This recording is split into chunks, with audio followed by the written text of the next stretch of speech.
सोलापुर शहर के कांग्रेस नेता सुशील कुमार शिंदे ने शहर में 1 लाख से अधिक वोटों का प्रतिनिधित्व करने वाले मुस्लिम समुदाय के समर्थन के बारे में देश के गृह मंत्री से संपर्क किया है। आगामी विधानसभा चुनावों के लिए कांग्रेस कमेटी ने अनुरोध किया है कि सभी जातियों और धर्मों के कामकाजी मुसलमानों में से उम्मीदवारों को नामित किया जाए। मुस्लिम समुदाय के प्रतिनिधि के रूप में मैं सोलापुर सेंट्रल विधानसभा सीट के लिए चुनाव लड़ रहा हूं। अगर कांग्रेस पार्टी मेरी उम्मीदवारी का समर्थन करती है तो मुझे विश्वास है कि मैं इस निर्वाचन क्षेत्र में जीत हासिल कर सकता हूं। मेरे प्रयासों ने मुझे अपने समर्पित काम के माध्यम से सभी जातियों और समुदायों में संबंध बनाने की अनुमति दी है। मुझे विश्वास है कि मैं चुनाव जीतने के बाद शहर को बदल सकता हूं, क्योंकि मैंने सभी पृष्ठभूमि के व्यक्तियों के लिए एक विधायक के रूप में काम किया है। उन्होंने ये बयान हमारे संवाददाता से बातचीत के दौरान दिए। हमारे तमाम मुस्लिमों के वोटों से वो देश के गृह मंत्री पद तक पहुंचे, लेकिन उनका काम है कि सोलापुर शहर के मुसलमानों ने तुमको जो आज तक भर भर कर ताकत दी, उसके बदले में तुमने मुस्लिम समाज को न्याय देना चाहिए। लेकिन उनके सामने क्या पेच प्रसंग है वो मुझे मालूम नहीं। मुस्लिम समाज की लोक संख्या, मतदार संख्या 1,13,000 है सोलापुर शहर मध्य में।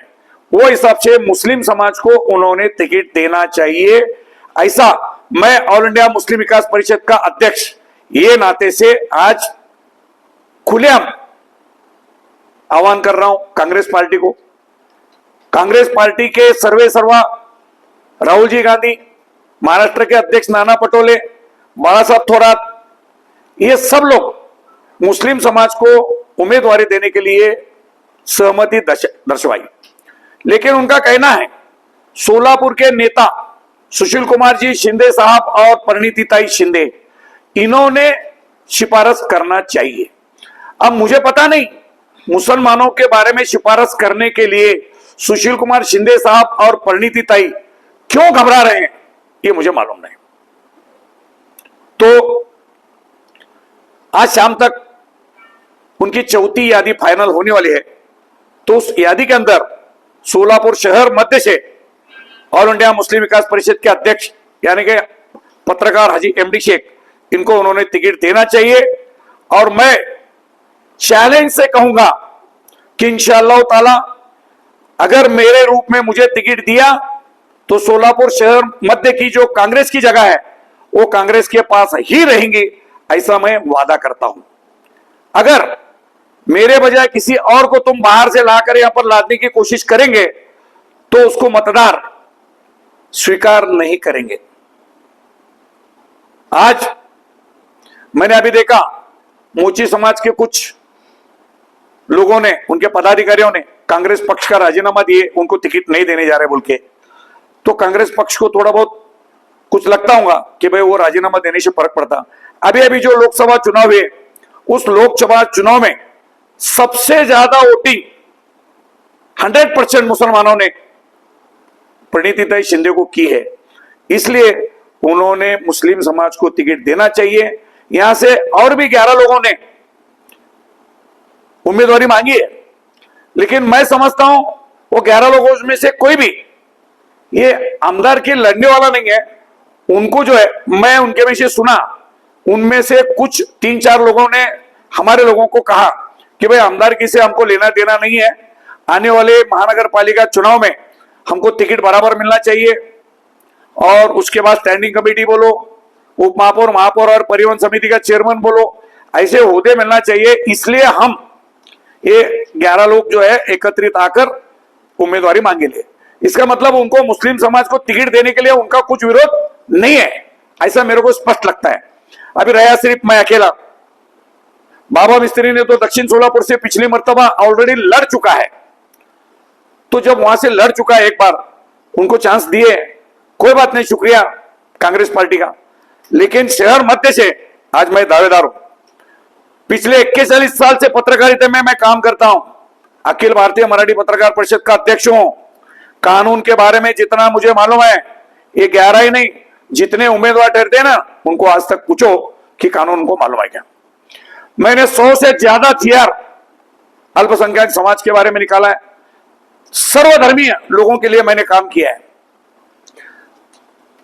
सुधाकर राव नाइक मुख्यमंत्री थे महाराष्ट्र के, उस टाइम पर मेरे पास सादिक इनामदार पत्रकार के पिताजी इनामदार और मौला हसन शेख और यासीन भाई 3 जन आए थे। उनका 55 साल उम्र हुई थी, 55 साल को उनको रिटायर किया गया था होमगार्ड से। मुझे बोले 58 साल तक सरकारी कर्मचारी काम कर सकता और हमको 55 साल का। तो फिर मैं मेरे लेटर पैड पे टाइप करके सुधाकर नाइक साहब के पास दूसरे दिन गया, चीफ मिनिस्टर के पास। उनको बोला साहब तुम्हारा उम्र कितना हुआ? उन्होंने बोला ज्यादा हुआ। कितना हुआ बताओ? बोला मैं नहीं ज्यादा हुआ। जब इतना ज्यादा हो कि तुम महाराष्ट्र संभाल सकते तो हमारे होमगार्ड लोगों को 55 साल के लिए 55 साल के पूरे होने के बाद रिटायरमेंट करने का कारण क्या है? नहीं गलत है बोले उन्होंने। तो फिर साहब 58 करो। तो 55 से 58 साल का रिटायरमेंट मैंने किया। वो अल्पसंख्यक नहीं, सिर्फ सब समाज के लोग हैं। प्रकाश पवार साहब यहाँ डीएसपी थे 1992 में। उस टाइम पर 123 लोगों की भर्ती थी, 18 लोगों को भर्ती लेकर उनको निकालकर घर को भेजे थे। कुछ टेक्निकल कारण था। उसमें 2 मुस्लिम के साथ लोग थे। उसमें से एक यूनुस अब्दुल रजाक सैयद, ये मेरे पास आए और उन्होंने मिलकर मेरे को बोले यूती के शासन आया 95 में। तो यूती के शासन में मैंने वो 18 लोगों को, सिर्फ यूनुस की वजह से 18 लोगों को पुलिस खाते में फिर से काम पर लेने के लिए मैं राजी किया। आज पूरे 18 के 18 लोग पुलिस में काम करते हैं। मतलब सिर्फ मुसलमान और अल्पसंख्यक नहीं देखता, मैं सब समाज का काम करता हूं। मैं एक अहम बात आपको बोलने जा रहा हूं लास्ट में। सोलापुर शहर का विकास, हमारे भारत देश को आजादी मिलकर 75 साल हो चुके हैं। सोलापुर शहर 4 हुतात्माओं का शहर है। सोलापुर शहर सिद्ध रामेश्वर और शहंशाह शाहजहूर ये बाजू बाजू में रहते हैं। यहां पर सभी धर्म के लोग बिल्कुल अच्छी तरीके से मिलजुल कर रहते हैं, एक में के त्योहार को बुलाते हैं। उसके बावजूद सोलापुर शहर के कितने लोग बताऊं, हिंदू हो, ब्राह्मण समाज हो, मुस्लिम समाज हो, कोई भी, हमारे दलित समाज हो, हर समाज के जो सिक्के पड़े हुए बच्चे हैं, लड़के हो या लड़कियां हो, उनको नौकरी के लिए यहां से पुणे को जाना पड़ता है, हैदराबाद को जाना पड़ता है, बेंगलोर को जाना पड़ता है, बंबई को जाना पड़ता है। क्यों? मेरा सवाल है, सोलापुर में आज तक सोलापुर के चीफ मिनिस्टर बने, डिप्टी चीफ मिनिस्टर बने, कितने तो मिनिस्टर बने, पालक मंत्री बने, तो सोलापुर के अंदर एक आधा आईटी पार्क या तो एक बड़ा हॉस्पिटल जिसमें कम से कम 1000 लोगों को रोजगार मिले, ऐसा क्यों किसी ने खोला नहीं? तो मेरा, अगर अल्लाह के करम से और सोलापुर शहर के तमाम लोगों के दुआ से अगर मुझे कांग्रेस पार्टी ने टिकट दिया तो इंशाअल्लाह ताला, और मुझे जिता कर दिया, तो मैं आने वाले 5 साल के अंदर सोलापुर का विकास यानी कि क्या, ये मैं बताऊंगा। सोलापुर शहर ये महाराष्ट्र के अंदर मॉडल बोल के पहचाना जाएगा, उस तरीके